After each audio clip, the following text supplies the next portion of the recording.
For millennia, the people of Britain had been using bronze to make tools and jewelry and as a currency for trade. But around 800 BCE, that began to change. The value of bronze declined, causing social upheaval and an economic crisis, what we would call a recession today. What causes recessions? This question has long been the subject of heated debate among economists, and for good reason. A recession can be a mild decline in economic activity in a single country that lasts months, a long-lasting downturn with global ramifications that lasts years, or anything in between. Complicating matters further, there are countless variables that contribute to an economy's health, making it difficult to pinpoint specific causes. So it helps to start with the big picture. Recessions occur when there is a negative disruption to the balance between supply and demand. There's a mismatch between how many goods people want to buy, how many products and services producers can offer, and the price of the goods and services sold, which prompts an economic decline.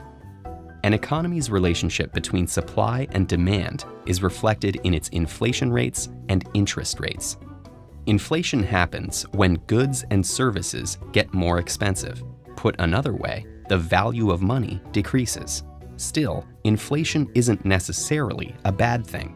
In fact, a low inflation rate is thought to encourage economic activity, but high inflation that isn't accompanied with high demand can both cause problems for an economy and eventually lead to a recession.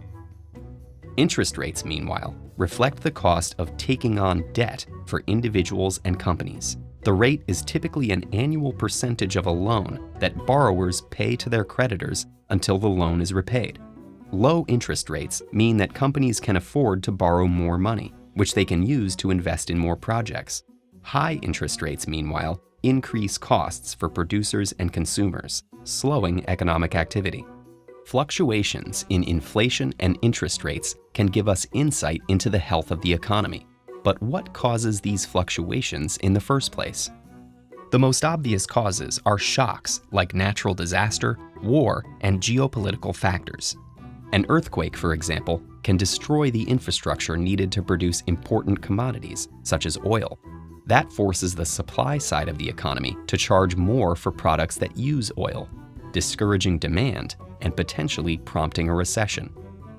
But some recessions occur in times of economic prosperity, possibly even because of economic prosperity.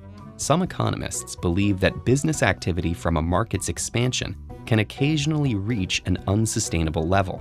For example, corporations and consumers may borrow more money with the assumption that economic growth will help them handle the added burden. But if the economy doesn't grow as quickly as expected, they may end up with more debt than they can manage.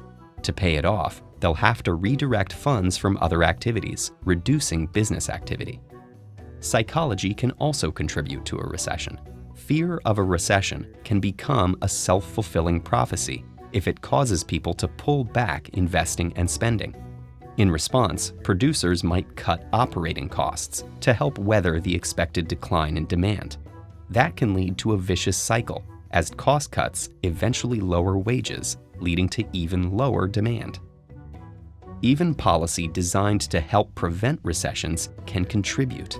When times are tough, governments and central banks may print money, increase spending, and lower central bank interest rates. Smaller lenders can in turn lower their interest rates, effectively making debt cheaper to boost spending.